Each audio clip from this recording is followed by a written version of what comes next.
Muito importante, talvez o mais esperado, porque a gente vem à casa de Deus para aprender mais do Senhor, para saciar a nossa fome espiritual. Então vamos ter um momento agora da palavra. Vou estar convidando aqui o pastor Douglas, que não veio de muito perto, do Rio, Costa Barros, vulgo Chapadão.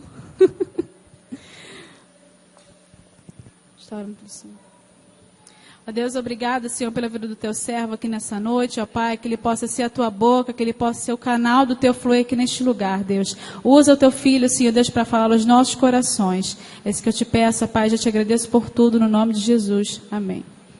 Pastor, não precisa falar muito de mim não, né, dos meus podres não, tá? Se foca na palavra aí.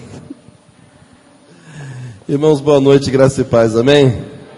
Alegria, pastor, estar aqui na igreja que é tão bem pastoreada pelo pastor, sua família, seu filho também, que é pastor, e estar nessa igreja que já tive o privilégio de estar em algum momento, acho que foi na reunião de casais que tivemos aqui, e é muito bom poder servir ao Senhor, e sempre é bom fazer aquilo que o Senhor nos preparou para fazer.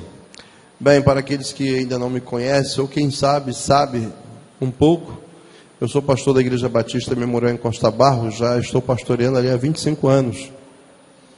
Eu era funcionário público militar quando Deus me chamou para o ministério, e já estava com o meu seminário pronto, e Deus me dirigiu para que eu largasse tudo e assumisse o ministério pastoral ali. E o fiz. Não porque tinha um convite, com um grande sustento ministerial, com todas as condições, mas o fiz porque Deus assim me dirigiu a fazer, e quando Deus nos chama, Deus garante tudo, não falta nada. Essa semana eu estava conversando com um colega e disse para ele assim, e ele falou assim, eu estou tão preocupado com algumas coisas, e nada está acontecendo, nada está aparecendo. Estou pastoreando igreja, e estou pastoreando igreja numa situação tanto quanto precária, a igreja não tem tantas condições. E eu disse para ele, mas quem sabe Deus não está te chamando a viver pela fé? Quem sabe Deus não está desafiando você a viver completamente na dependência dEle? E pode ter certeza que quando Deus assim o faz, Ele garante todas as coisas. Não falta nada. Eu larguei tudo. Não tinha fundo de garantia, porque no militarismo não temos fundo de garantia. E largamos tudo e saímos ali sem nada. E quando era numa sexta-feira, pastor, às 9 horas da manhã, tínhamos um culto de oração. Até que para um motoqueiro, e naquela época ainda o correio ainda ia na Javatar. E eles chegaram lá levando um telegrama. Alguns aqui não sabem nem o que é telegrama, né? Telegrama é um papelzinho, viu? Quadradinho, que está escrito assim, que chega em 24 horas às vezes. Hoje vai pelo zap, vai pelo e-mail, dá um jeito, chega para você de outra maneira. Mas o que acontece? Chegou para mim um telegrama para que eu pudesse comparecer na Convenção Batista Carioca, na qual eu tinha aparecido ainda fardado, querendo um emprego na Juerp, lá na Praça da Bandeira, para que eu pudesse me envolver completamente na obra do Senhor e não ficasse dependendo de outras coisas, muito embora eu gostava muito daquilo que eu estava fazendo. E na ocasião, quando ainda fardado apareci lá, não tinha nenhuma condição para me adotarem, nada. Mas quando eu resolvi largar tudo em obediência ao Senhor, e Deus criou uma situação para que isso acontecesse, chegou um telegrama lá dizendo, olha, você precisa comparecer na convenção. E quando eu compareci lá, eu fui convidado para ser missionário da Convenção Batista Carioca na área de plantação de igrejas. E qual era a igreja que eles queriam que eu plantasse? Aquela que eu estava. Era uma igreja pequena, sem esperança, sem expressão nenhuma. Você, para chegar na igreja de Costa Barros, naquela ocasião, você tinha que colocar um saco plástico da casa das Sendas. Lembra aquela casa das Sendas? Aquele saquinho plástico. Tinha que colocar na perna direita. As irmãs faziam isso direto, que vinham com salto. E elas tinham que entrar. O banheiro lá, sabe, não tinha porta, era cortina. Alguém tinha que ficar lá de fora para avisar, olha, não entra não, que tem gente. As paredes não tinham bolso. Era tudo muito precário. Você puxava aquele negócio de descarga e vinha um cordão junto. Era tudo assim. E esse era o melhor banheiro que nós tínhamos, porque o outro tinha com o balde cheio para jogar. Era assim que funcionava naquela ocasião. E foi para ali que Deus me enviou. Quando chovia, era aquela coisa maravilhosa. Se alguém viesse de carro, e não tinha ninguém de carro naquela igreja na ocasião, todos estavam a pé, e muito bem a pé, eles chegavam lá, os homens, com os seus sapatos bem pesados, porque estavam carregados de barros. Bem, a igreja foi crescendo, e fomos plantando, fomos avançando. Não tínhamos asfalto. Bem, hoje nós temos asfalto. Hoje nós temos banheiros. Todos têm portas e as descargas funcionam, graças a Deus, vai muito bem, obrigado. Agora as pessoas têm carro, chegam lá de carro na igreja, pastor. Só tem uma coisa, que para você chegar na minha igreja, você tem que passar por 4 bocas de fumo. Os homens estão fortemente armados. Para você ir à Igreja Batista Memorial em Costa Barros hoje, não basta você ter amor pela obra, você tem que ser corajoso. Não basta você querer chegar lá. Você tem que estar pronto para, ao entrar na Igreja Batista Memorial em Costa Barros, seja de dia ou seja de noite. Se for de noite, tem que ligar o salão, abaixar os vidros. Pisca-alerta, abaixa o farol, por favor. E vai devagarzinho. E vai lá. Isso não quer dizer que você não vai tomar uma revolvada na cara, mesmo que você seja conhecido no bairro, porque pode ser que o menino tenha trocado o plantão e você nem sabe disso. Muito bem, você tem que estar preparado para ouvir pode 5 e pode 10. Não é pode não, tá, irmão? É pó, tá? E você vai falar assim, pode 5, pode passar 5, pode passar 10. Não, é pó mesmo, R$5 é promoção. Então até fazendo concorrência lá. Bem, isso quer dizer, isso está seguro, sem problema. Até agora está tudo bem.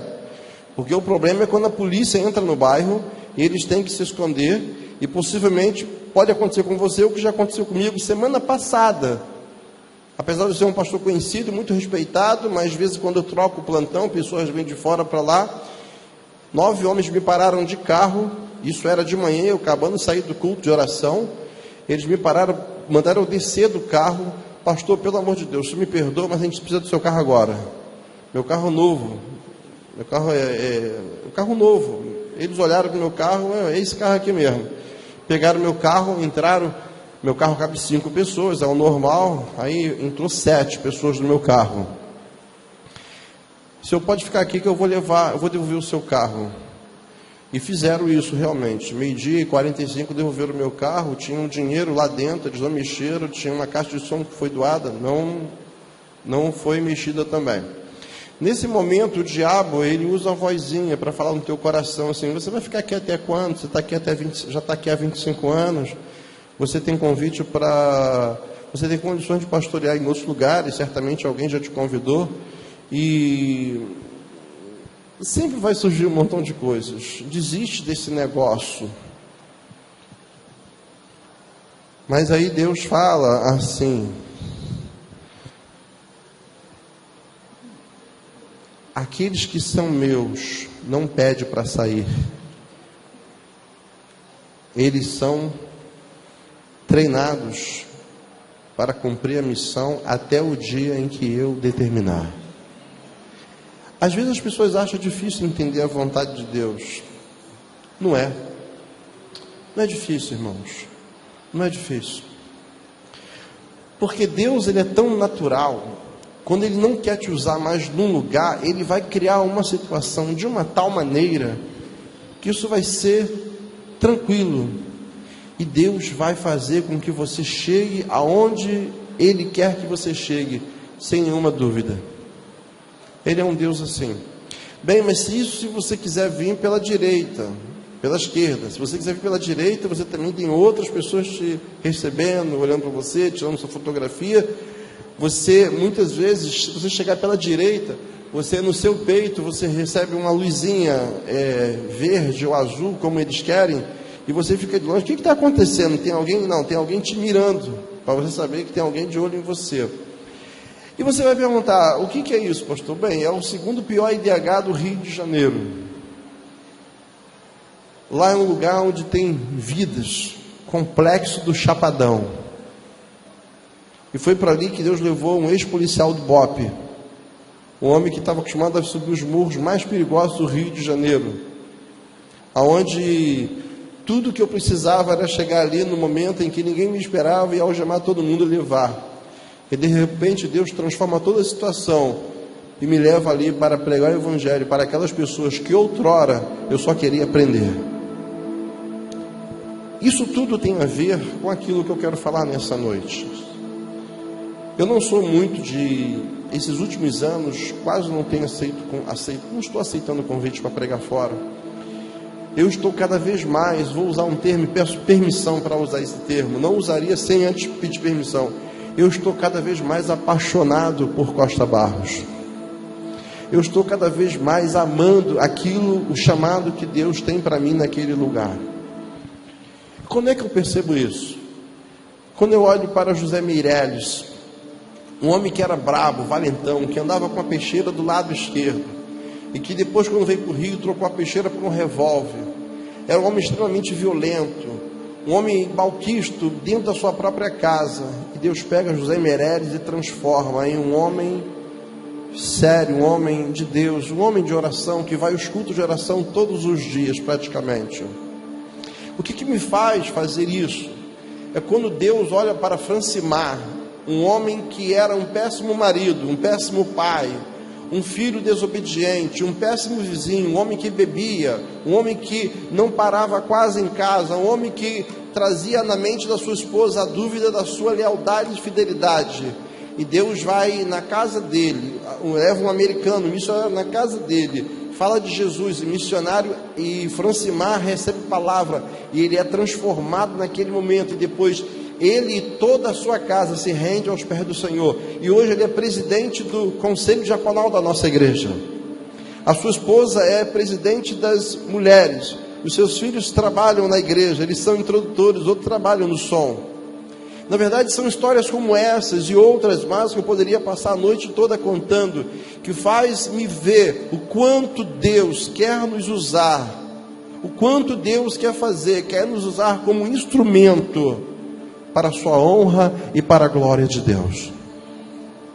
O texto que eu escolhi nesta noite é um texto que fala muito ao meu coração. 1 Samuel capítulo 1 Samuel capítulo 2, melhor dizendo, que ele vai falar sobre algo, mas eu quero começar no 1, porque o capítulo 2, ele vai falar sobre algo que aconteceu, mas eu quero ler o 1 primeiro. 1 Samuel capítulo 1, que diz assim, no versículo 7, alguém pode ler para mim bem alto, versículo 7?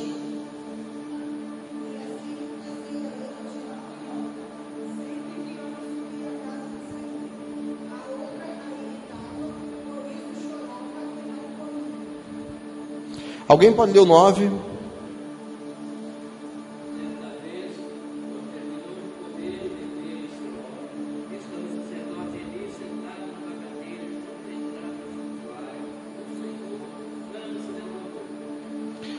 O versículo diz assim: e levantou-se Ana, e com amargura de alma orou ao Senhor, e chorou abundantemente, e fez um voto dizendo: Senhor dos exércitos, se benignamente atentares para a aflição da tua serva, e de mim te lembrares, a tua serva não te esqueceres, e deres um filho varão, ao Senhor o darei por todos os dias da sua vida, e sobre a sua cabeça não passará navalha. Ó Deus, fala profundamente aos nossos corações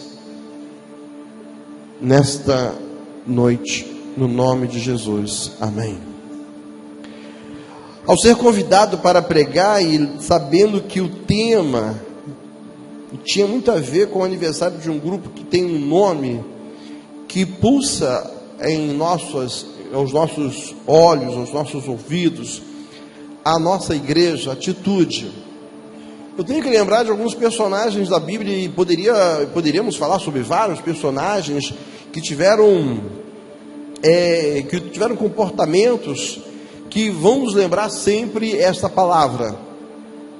Ana, na verdade, é uma mulher que tem um marido que tem outra mulher. Na verdade, eles não eram um casal, eram um trisal. E eles tinham uma relação muito complicada. Porque, sabe, mulher, ela é muito diferente do homem nesse aspecto. Não que o homem não tenha o sentimento para fazer as coisas, mas a mulher muito mais. A mulher, ela consegue se envolver emocionalmente muito mais do que o homem. Aquilo que para Eucana era natural, para Ana não era natural. Ela carregava dentro dela uma tristeza tremenda, porque ela não conseguia dar ao seu marido um filho. Enquanto Penina dava a ele vários filhos, e ela se sentia zombada, humilhada, e Penina sabia fazer isso muito bem. No entanto, meus irmãos, na minha vida e na vida da igreja, e na sua vida não pode ser diferente. Porque muitas vezes acontece conosco algo. Nós temos uma facilidade tremenda de sofrer com os problemas. Nós temos uma facilidade tremenda de namorar os problemas que nós temos. Nós gostamos muito de falar dos problemas. E tem hora que nós passamos mais tempo falando dos problemas, quando poderíamos gastar tempo buscando a solução para os problemas. Eu sou coach, e hoje eu trabalho com algumas empresas, dou orientação em empresa, faço esse trabalho, e eu fui palestrante da Transpetro durante algum tempo da minha vida. E eu pude compartilhar ali com aquelas pessoas nas palestras que eu estava dando, e nas conversas do café, do almoço, e pude descobrir com os empresários uma coisa interessante, que o funcionário mais procurado em uma empresa não é mais aquele que resolve problemas, mas é aquele que consegue evitar que o problema aconteça. Esse, na verdade, esse é um cara de ouro, esse é um cara procurado. Nós queremos esse cara, aquele cara que consegue evitar que a crise arrebente a empresa, aquele cara que consegue evitar que a empresa fique com um problema a vida toda, ou chegue o problema, ele consegue evitar, ele tem um negócio chamado de antecedência. Mas nós não. Nós muitas vezes gostamos de namorar o problema, falamos do problema de manhã, de tarde e de noite. Ana, na verdade, estava nessa situação. Coisa boa de Ana, que nós precisamos ter, primeiramente, é identificar qual é o nosso problema. Isso é importante. Qual é o problema que nos incomoda mais? Isso é bacana, vamos identificar. Aliás, dizem, lógico, e é verdade, que o princípio da cura está quando você reconhece que você é doente e você precisa de tratamento. Se você não reconhecer que você está doente, como é que você vai se curar? Nunca. E Ana, ela reconheceu que a falta de filho na sua casa trazia para ela uma dor tremenda. A falta de filho para o seu marido, ela não conseguindo dar, trazia para ela uma dúvida de que ele a amaria e estaria com ela durante muito tempo. Então Ana resolve fazer algo. Ana resolve tomar uma atitude. E a atitude que Ana toma é a mais digna que eu considero, porque dentro dela havia uma amargura de alma. Então ela resolve fazer algo. Ela resolve contar o seu problema para aquele que pode resolver todas as coisas. A mulher sunamita, quando sabia que o seu filho estava morto, ela nunca tinha um baita problema, com certeza as coisas não estavam bem com ela. Quando Geazi pergunta para ela, vai tudo bem? Ela responde, vai tudo bem. Mas quando o profeta pergunta para ela como ela está, ela conta de fato o problema que ela estava vivendo. Ali aprendemos um princípio maravilhoso, que nós não podemos contar o nosso problema para quem não pode resolver, porque quando contamos o nosso problema para quem não pode resolver, vira fofoca. Nós temos que contar o nosso problema para quem pode resolver. E Ana, ela resolve nessa hora contar o problema dela, não para Penina, ela não quer contar o problema dela para Eucana, não quer contar o problema dela para Eli, ela não quer contar o problema dela para ninguém. Ela vai para o joelho e fala com Deus. Olha a minha alma como está, olha o meu coração. Irmãos, na verdade, porque Deus é onisciente, não precisamos abrir a nossa boca, não precisamos falar nada, Ele já sabe como nós estamos. Mas Ele, na verdade, se agrada quando nós abrimos a nossa boca. Ele se agrada quando nós abrimos o nosso coração, porque é uma maneira de nós nos humilharmos, nós nos colocarmos na dependência dEle e dizer: eu não consigo resolver esse problema que eu estou vivendo. E ela falou assim: eu sou estéril, não tem médico nesta terra que possa me curar. Em Israel não há ninguém, não há ciência que possa fazer de mim uma mulher que possa dar filhos ao meu marido. E eu vim falar contigo, Senhor, porque Tu pode todas as coisas. A minha esposa não veio hoje porque ela está com um resfriado muito forte. Ela queria muito estar comigo, como sempre está. Mas aconteceu que ela hoje, o resfriado foi muito forte, e minhas filhas até ficaram com ela para que eu pudesse estar aqui. E ela disse o seguinte: em uma ocasião, a minha esposa foi ao médico, ela estava com um incômodo aqui, na sua narina. E a doutora disse para ela: olha, Rose, você vai ter que operar, porque você tem uma carne aqui dentro, e você tem que operar. E não tem como tratar com remédio, nem com spray, você vai ter que passar por uma cirurgia. Mas aí ela saiu dali decidida, falou assim: vou operar sim, mas quem vai operar é Jesus. Mas isso é uma questão pessoal, amém, irmãos? E ela saiu dali decidida, foi para o joelho, e eu vi a Rose orando direto, pedindo: Deus me cura, Deus me cura, Deus, eu não quero bisturi aqui, Deus, eu não quero ir para a mesa de operação, me cura, Senhor, me cura. Irmãos, a fé dela foi grande, porque de repente ela começa a sentir uma diferença, e ela vai num outro médico muito conceituado, mais conceituado do que o médico, que a médica que ela tinha ido, e ela foi lá, e quando ela foi lá, o médico olhou para ela e falou assim: ué, você fez cirurgia aonde? Aonde? Em que hospital? Aonde? Não, por que, doutor? Porque essa narina aqui é como se tivesse tido uma cirurgia, inclusive ela está melhor do que a outra. E a minha esposa deixou de tirar para ele: doutor, quem operou foi Jesus. Mas não foi ele que disse que ela tinha que operar. Quem disse que ela tinha que operar era quem? A doutora. Ela voltou lá na doutora e pediu para que ela examinasse. E ela olhou, a doutora olhou e falou assim: ué, Rosemary, você operou e nem me avisa que você tinha operado? Eu não pedi para você me avisar quando você fosse para o hospital? E ela falou assim: doutora, olha meus exames, verifica se está tudo certinho. Ela verificou: você fez a cirurgia quando? Aí ela falou assim: quando eu não sei, mas ele operou. Como assim, doutora? Eu saí daqui dizendo que quem ia me operar era Jesus. E sabe de uma coisa? Jesus operou. Ela falou assim: pois ele operou mesmo, porque é como se tivesse uma cirurgia dentro de você. E ela começou fez apelo para a doutora. A doutora falou que já tinha esse Deus, mas a doutora chorou e ainda pediu oração a Rose. Ou seja, eu não sei se você está me entendendo, que tem hora que nós temos o nosso problema, mas nós temos que ter a atitude de falar para Deus: Senhor, Tu podes resolver o meu problema. E Ana, ela ora a Deus e ela faz um voto ao Senhor. Deus olha para o coração de Ana e percebe em Ana o quê? Uma sinceridade.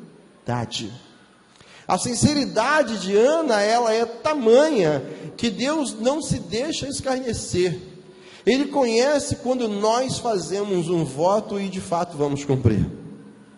Irmãos, eu sou pastor há 25 anos na mesma igreja, mas já preguei em vários lugares, já tive em vários países, eu tive em várias igrejas, eu tenho experiências para compartilhar com os irmãos sobre aquilo que posso falar com você nessa noite. Eu conheço um pouco de igreja.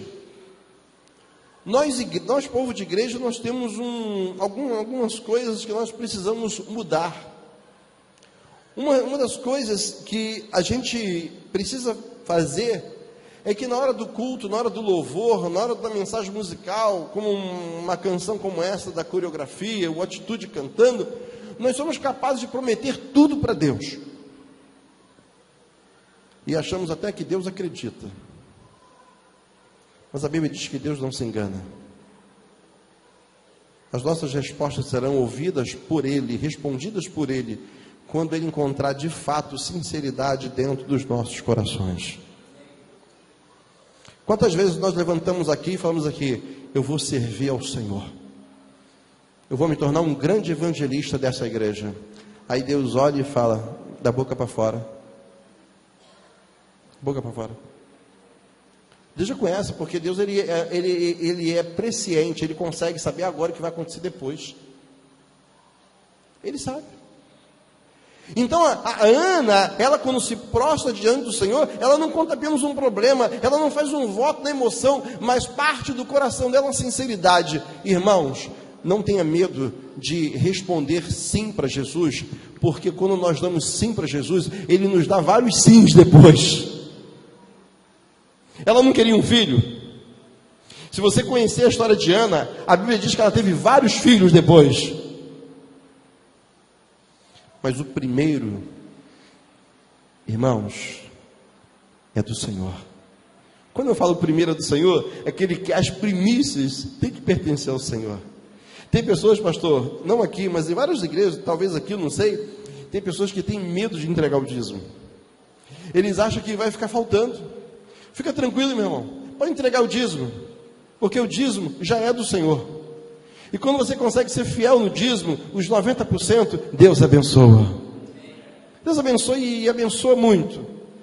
Sabe, meus irmãos, quando Ana chega diante do Senhor, ela pede e o Senhor responde para Ana. E nasce um garoto. Qual é o nome do filho dela? Samuel. Se você conhecer a história de Samuel, que coisa linda. Até porque, irmãos, Deus é tão presciente que Ele sabia que lá na frente Ele iria ungir um homem chamado Davi. E para ungir Davi, Ele ia ter que usar um homem chamado Samuel. Sabe por quê, irmãos? Porque antes de todo Davi, vem antes um Samuel. É o Samuel que Deus levanta, que surgiu na história pelo poder da oração, como resposta de oração. E Davi, na verdade, é esse homem que está lá na frente, porque Deus já vê lá na frente. Eu quero falar para você nessa noite que muitas coisas que estão acontecendo aqui agora na sua vida, Deus já tinha visto lá antes, e muita coisa que vai acontecer na sua vida daqui a 5 anos, Deus ele já está vendo agora. E muitas coisas que vão acontecer lá na frente, vai depender, sabe de quê, irmãos? De atitude nossa. E muitas coisas, sabe, irmãos, nós somos como ovelhas. Ovelha é um animal muito tranquilo, muito mansinho.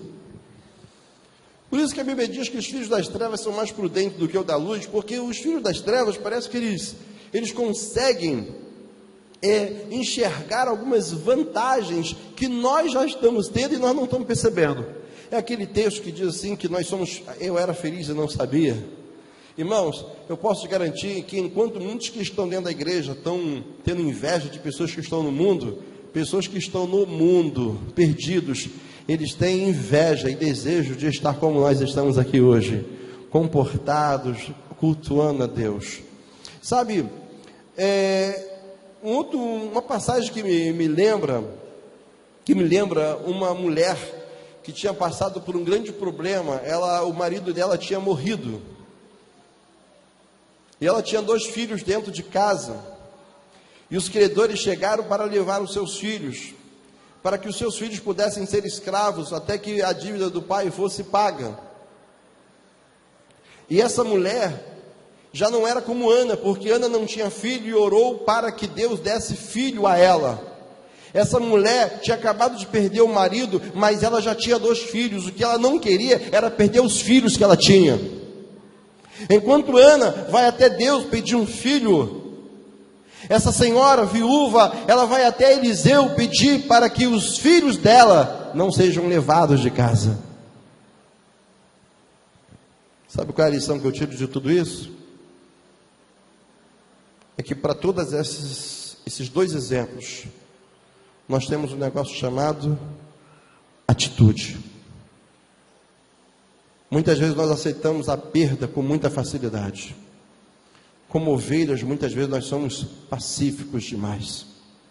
Nós aceitamos as coisas. Não queremos que as coisas mudem.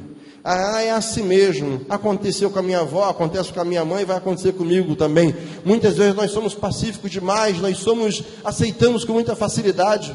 Mas nós temos exemplo na Bíblia de pessoas que estavam enfrentando problemas difíceis e eles partiram para a luta, partiram para a guerra.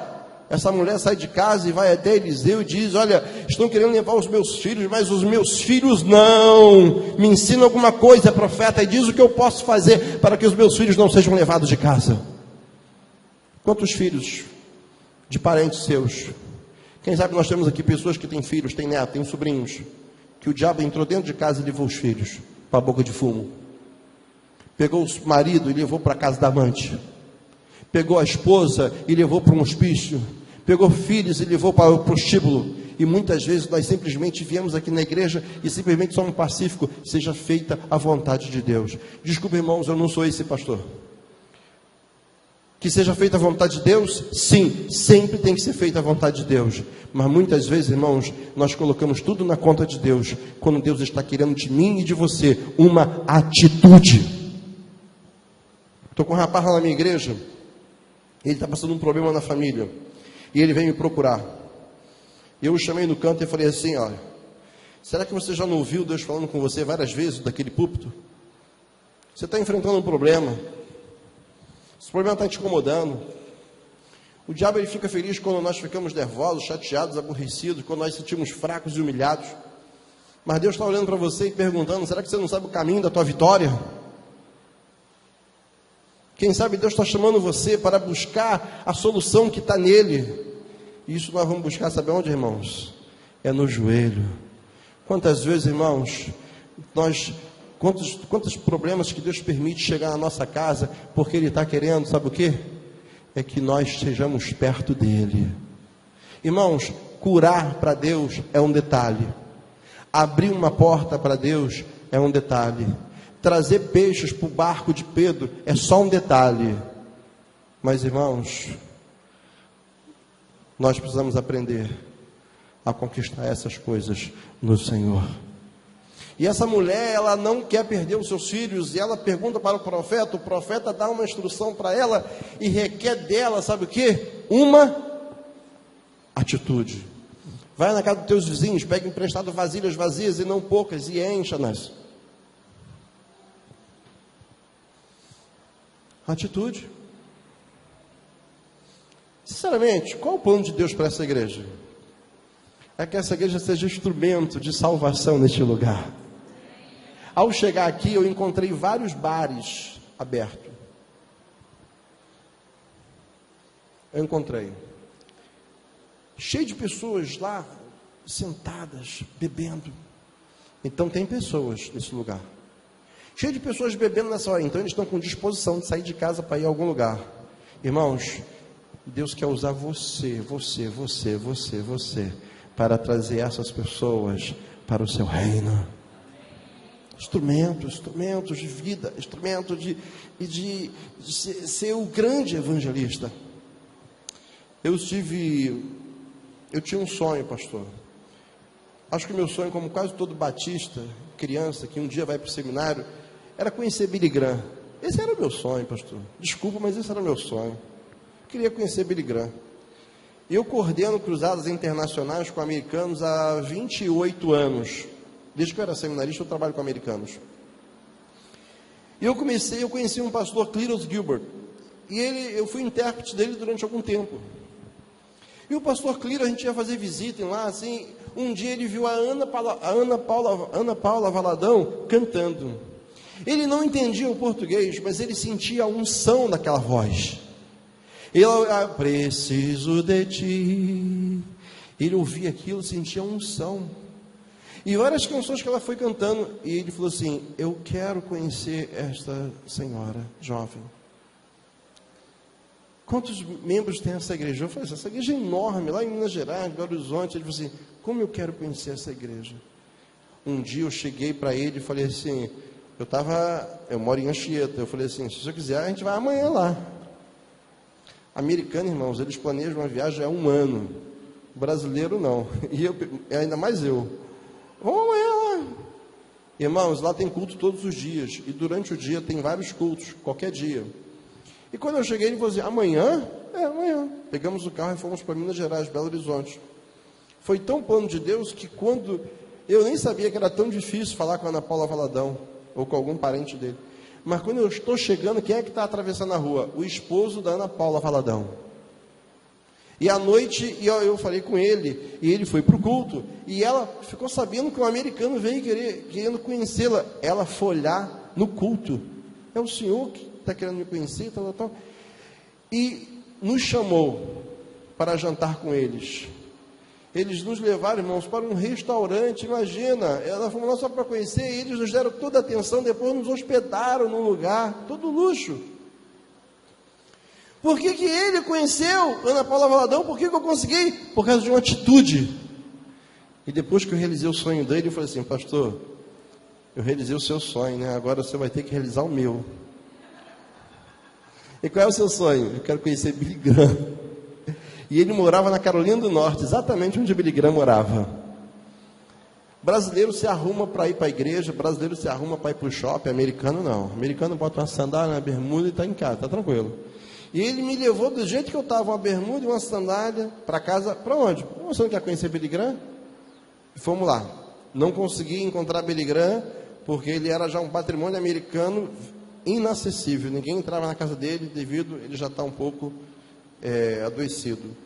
Mas aí eu fui para o centro de treinamento em Montreat, é o centro de treinamento Billy Graham. Fui lá e vi o púlpito onde Moody pregou, onde eles levaram lá como relíquia, e depois nos levaram no museu de Billy Graham, onde Billy Graham cresceu. E eu conheci a história de Billy Graham. E depois, irmãos, que eu conheci a história de Billy Graham, eu vi que teve um homem que falou de Jesus para Billy Graham. Naquele momento, o meu desejo de conhecer Billy Graham acabou. Agora eu queria conhecer o homem que falou de Jesus para Billy Graham. Esse é o cara. Esse é o cara. Meus irmãos, está aqui dentro alguém, eu não sei onde está, mas que será o grande evangelista dessa igreja. E que vão vir multidões para essa igreja para conhecer Jesus. E você está pensando... Você está colocando isso na conta do pastor, ou na conta daquele seminarista, ou daquele outro irmão. Essa conta vai cair não sei em quem, mas vai cair no coração daquele que reconhece que é isso que Deus quer que eu faça. A situação de Ana mudou. Ela queria um filho? Queria. Ela teve um filho? Teve. A situação dessa viúva mudou. Ela não queria perder os filhos. Ela foi até o profeta. Sim, ela não queria perder os filhos. Deus ouviu a oração dela. Ouviu, ela não perdeu os filhos. Sabe de uma coisa? É isso que Deus espera de mim e de você nesta noite. Se queremos que a nossa história mude, pode ter certeza. Se queremos que a nossa história mude, pode ter certeza. Ela vai mudar também através das nossas atitudes. Há pouco tempo, assisti um vídeo, eu não sei se Tássia ou Plínio já passaram aqui, porque Tássia e Plínio, irmãos, eles foram criados na nossa igreja desde pequenos, foram crescendo, sempre foram bênçãos para a nossa igreja. E eles assistiram quase todos os vídeos que eu já passei. E por último, eu passei um vídeo, eu achei acredito que eles não tinham visto até então. Eu não sei se eles já passaram aqui ou se o pastor já assistiu esse vídeo. De uma mulher que mora na Coreia. Ela é meio que... ela tem cara de oriental. E deve ser oriental, parente. Mas o coração dela diz que é brasileiro. E ela falou como foi que a Coreia do Sul foi transformada. Era um lugar que tinha muita miséria, muita pobreza também, muitos problemas. E ela começou, sabe o quê? Ela diz que as igrejas lá começaram a orar. Orar. Eles começaram a acordar de madrugada, porque eles já não estavam mais felizes com a situação do local. Eles começaram a orar. E as igrejas começaram a orar de madrugada. Todas as igrejas começaram a orar de madrugada. Dizem que Deus começou a fazer um mover tão grande naquele lugar que várias pessoas, milhares de pessoas foram sendo salvas. Só para os irmãos terem ideia, a maior igreja do mundo está lá.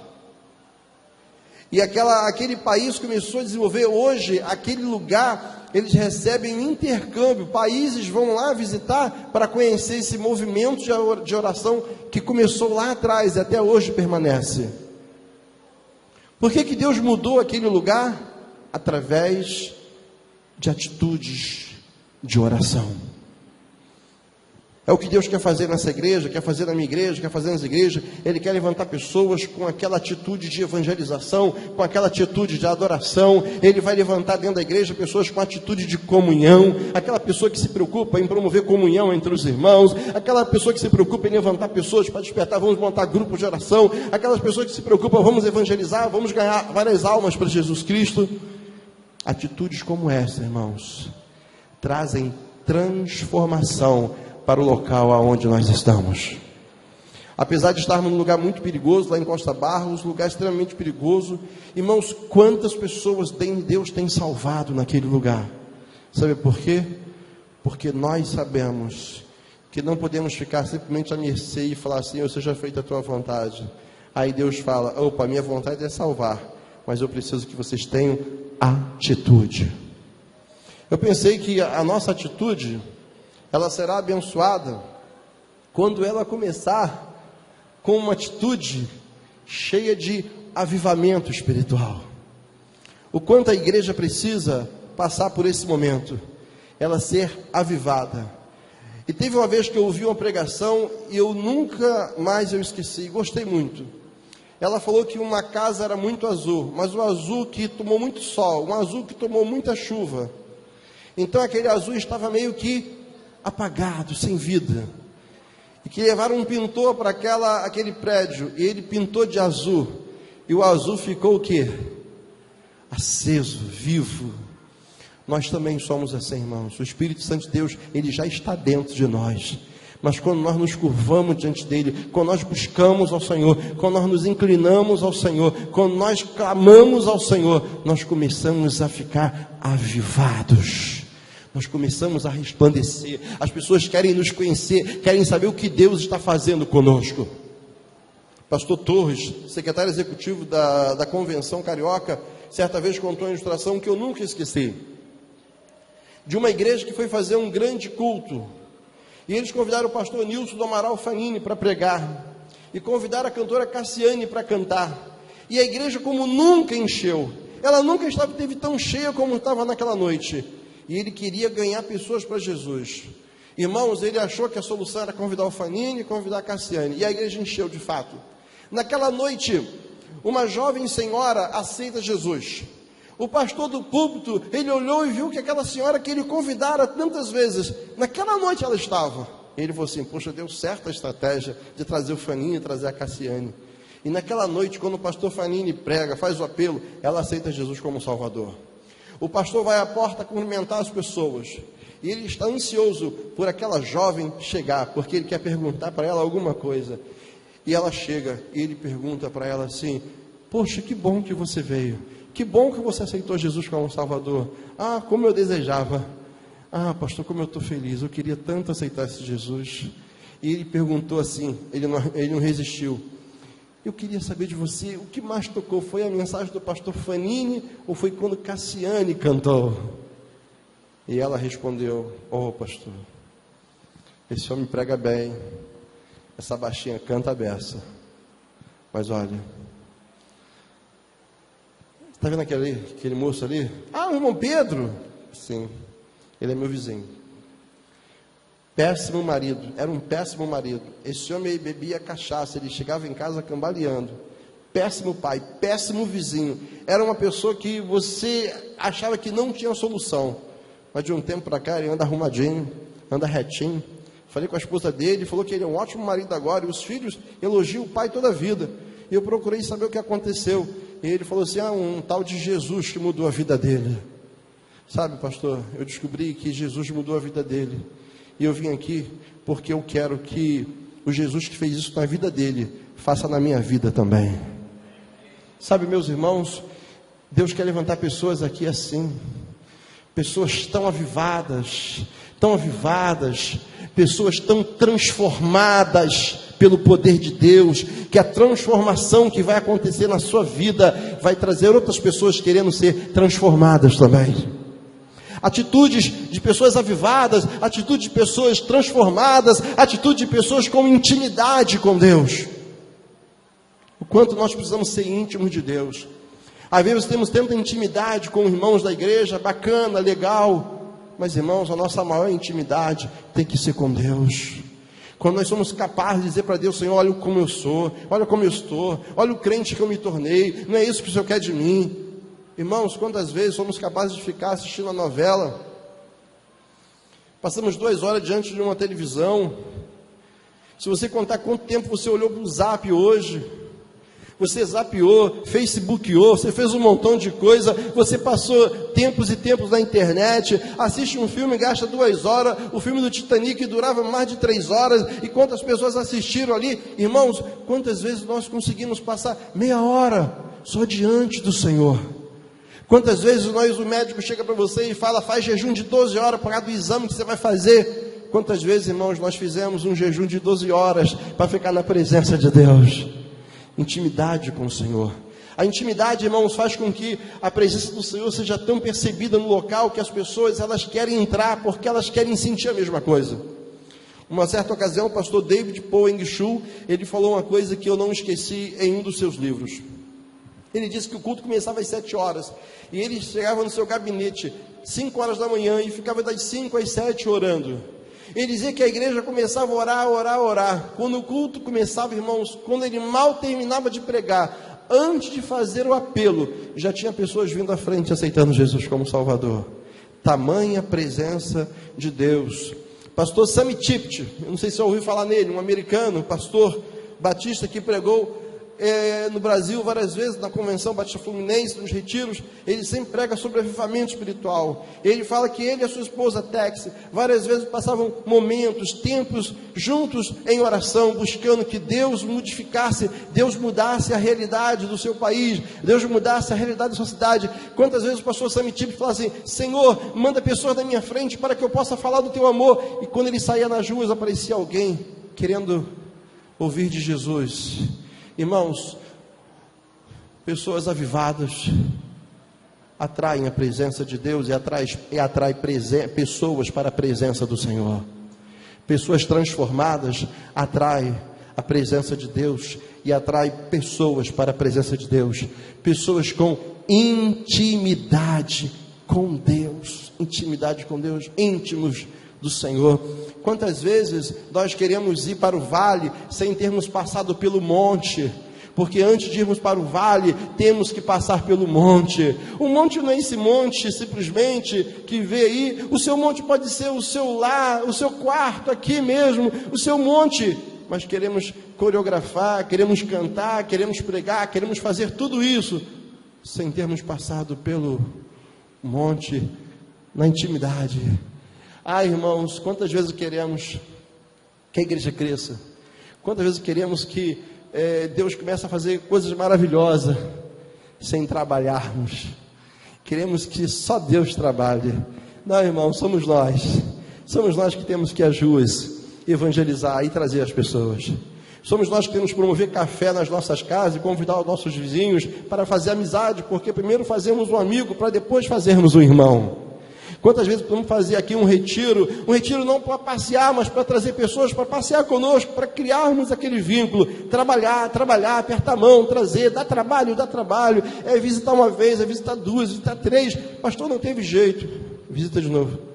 Eu, quando era seminarista, eu lembro de uma coisa que aconteceu, que um rapaz, ele era um grande pregador, e ele pregava.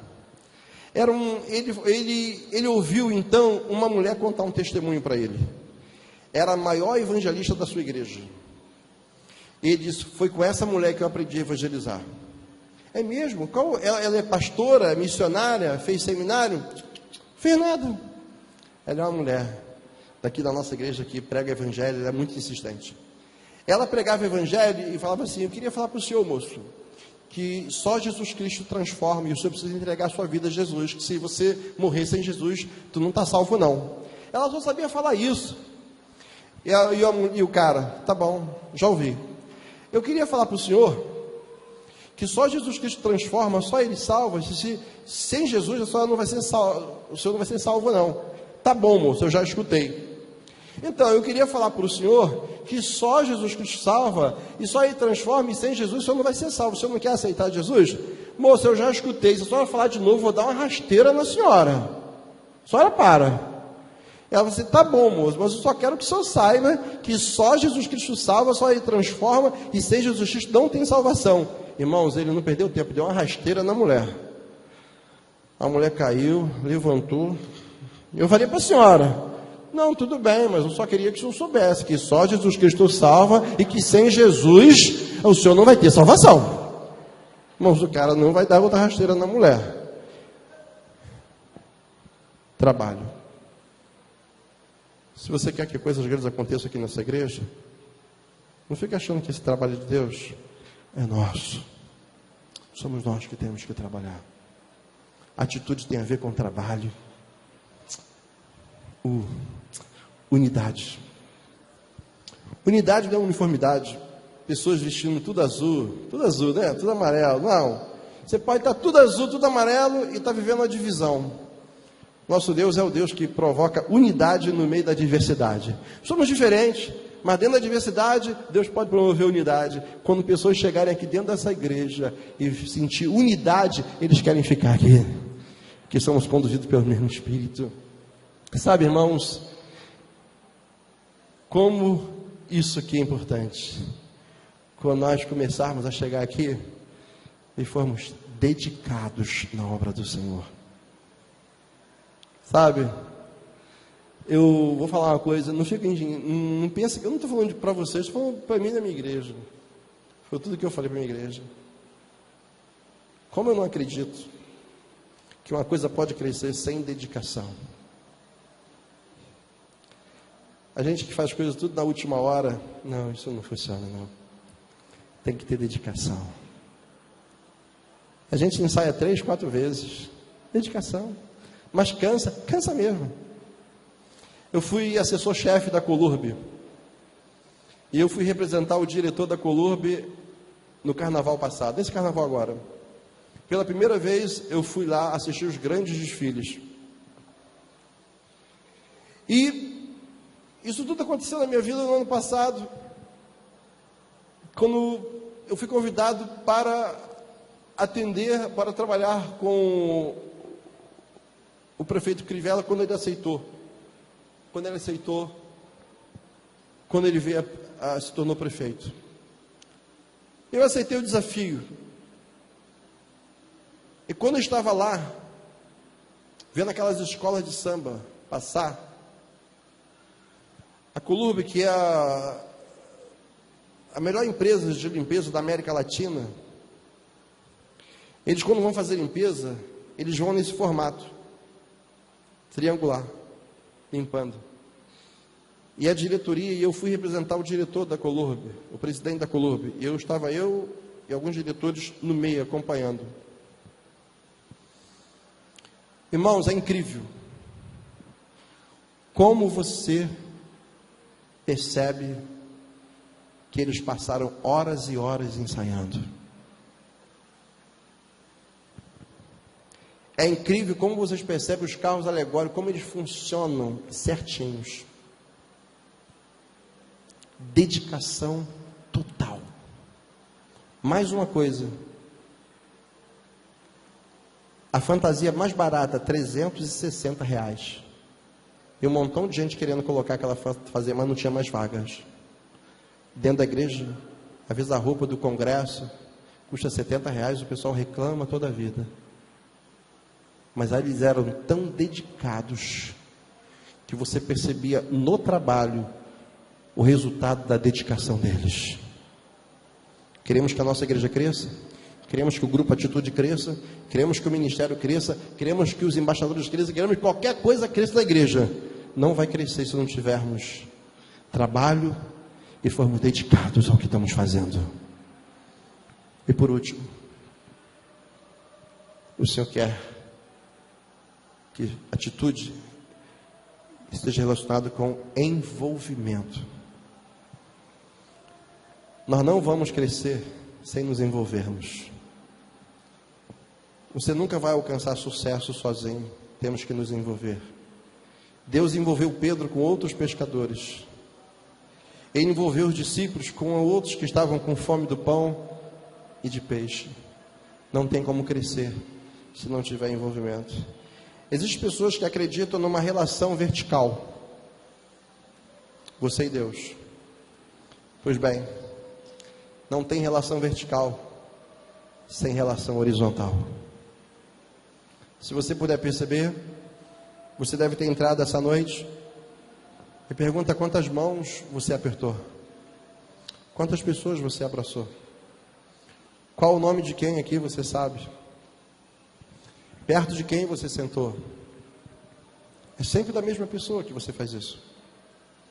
Mas se nós queremos crescer, se nós queremos fazer acontecer coisas grandes, precisamos viver um avivamento, precisamos trabalhar, ter intimidade, transformados, unidade, dedicação, envolvidos uns com os outros.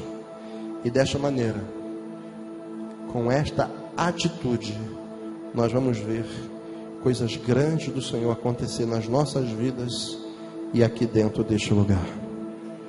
Vamos ficar em pé nesse instante.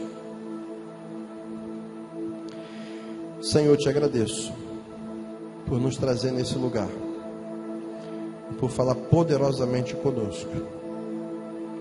E nós queremos, ó Deus, que o Senhor faça coisas grandes acontecerem em nossas vidas. Queremos ser essa pessoa que vai ter, Pai, uma atitude verdadeira. Não queremos, ó Pai, viver uma mesmice, mas queremos, ó Pai, viver o que quem sabe nunca vivemos, mas a partir de hoje queremos isso para nós. E como resultado, fruto, tenhamos outras vidas se entregando para Ti. É a oração que fazemos no nome de Jesus. Amém. Deus abençoe.